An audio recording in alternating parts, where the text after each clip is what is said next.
with all those iPhones that you folks have in your pockets and in your purses and everything, should the Fourth Amendment extend to those or not?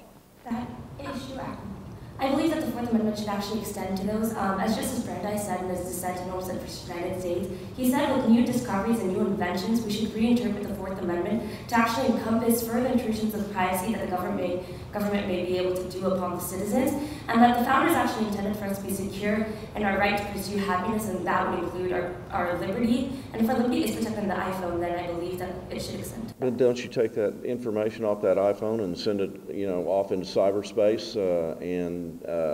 How is there an expectation of privacy of that if you're just going to send it out there for anybody to look at? Many people look at the third-party doctrine, which says that if you send something out into a third party, such as a satellite or a server, that it's not as protected. However, I disagree with this because you see that phone conversations are protected, yet they travel along miles and miles of wires, therefore they can be tapped at any point. However, we still have a reasonable expectation of privacy in our phone conversations, so I think that we should extend the same protection to text messages on our iPhones. So let me ask you this then, with respect to what you are characterizing as the new test that you would like to apply. You want subjective expectation of privacy, perfectly understandable. You want an objectively reasonable expectation of privacy, and subject to the above, you want the government to continue to be subject to the warrant requirement in the absence of a generally recognized exception to the warrant requirement. Does it come down to this basically?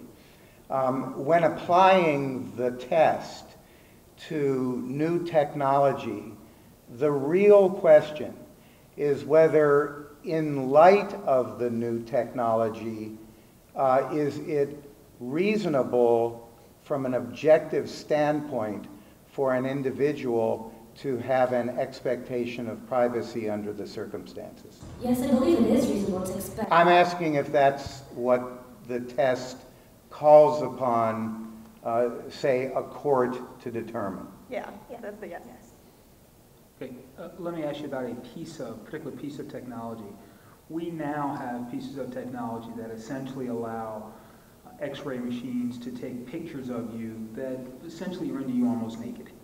And we are allowing these to be used in airports in order to have folks go through security. Are there other places where we should allow this technology to be used? Well, I believe that you could legitimately use this technology in any place where you have security as stringent as airports. For example, here at the Capitol, they have essentially the same security measures as done in airports, including the prohibition of liquids being brought into the Capitol. So I think that you could bring in full-body standards to Congress, for example.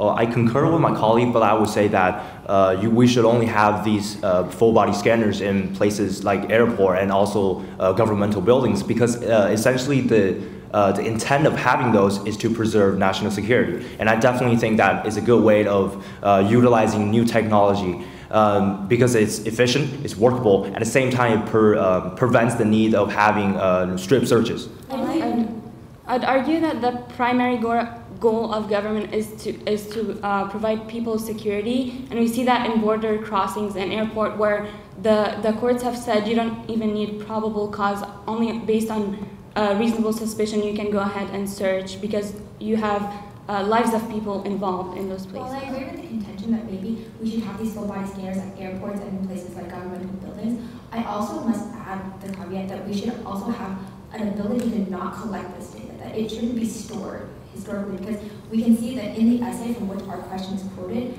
Jack Balkin says that one of the greatest things about the human memory is that it forgets, and with forgetting we're able to forgive past mistakes. And if we continue to keep these, along with other video surveillances with the new technology that we're seeing, we may lose that ability.